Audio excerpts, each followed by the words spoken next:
అరుణాచలం శివనామ స్మరణతో మార్మోగే పవిత్ర పుణ్యక్షేత్రం. పౌర్ణమి వచ్చిందంటే చాలు మన రెండు తెలుగు రాష్ట్రాలతో పాటు దేశం నలుమూల నుంచి లక్షలాది మంది భక్తులు గిరి ప్రదక్షిణ కోసం ఇక్కడికి వస్తారు. కానీ ఈ భక్తి పారవశ్యం వెనుక అక్కడి స్థానికులు ఎదుర్కొంటున్న కన్నీటి గాథ గురించి మీకు తెలుసా? అవును, 14 కిలోమీటర్ల ఈ గిరి ప్రదక్షిణ మార్గం చుట్టూ దాదాపు 50 ఏళ్లుగా నివసిస్తున్న 3430 కుటుంబాలు ఇప్పుడు బిక్కుబిక్కుమంటూ బతుకుతున్నాయి. కారణం మద్రాస్ హైకోర్టులో నడుస్తున్న ఒక ఆక్రమణల కేసు. ఆ ప్రాంతాన్ని అటవీ భూమిగా ప్రకటిస్తే తమ ఇల్లు ఎక్కడ నేలమట్టం అవుతాయని వారు ప్రాణాలు అరచేతిలో పెట్టుకుని బతుకుతున్నారు. 3 తరాలుగా ఈ కొండనే నమ్ముకున్నాం, ఈ ఇల్లు తప్ప మాకు వేరే ఆస్తి లేదు, ఇప్పుడు మమ్మల్ని ఖాళీ చేస్తే ఎక్కడికి వెళ్ళాలి అన్నది వారి ఆవేదన.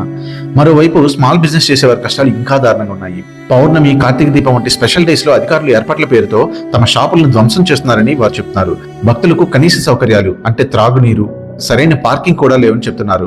పౌర్ణమి వచ్చిందంటేనే మాకు భయమేస్తోందని అక్కడ స్థానికులు చెప్తున్నారు. దీనిపై కార్పొరేషన్ అధికారులు స్పందిస్తూ కోర్టు తీర్పును బట్టి నెక్స్ట్ డెసిషన్ తీసుకుంటామని, ప్రస్తుతానికి కొత్తగా 30 టాయిలెట్స్, 60,000 లీటర్ల వాటర్ ట్యాంక్ ఏర్పాటు చేశామని చెప్తున్నారు. భక్తుల సౌకర్యం ఎంత ముఖ్యమో దశాబ్దాలుగా ఆ కొండనే నమ్ముకున్న స్థానికుల జీవితాలు కూడా అంతే ముఖ్యం.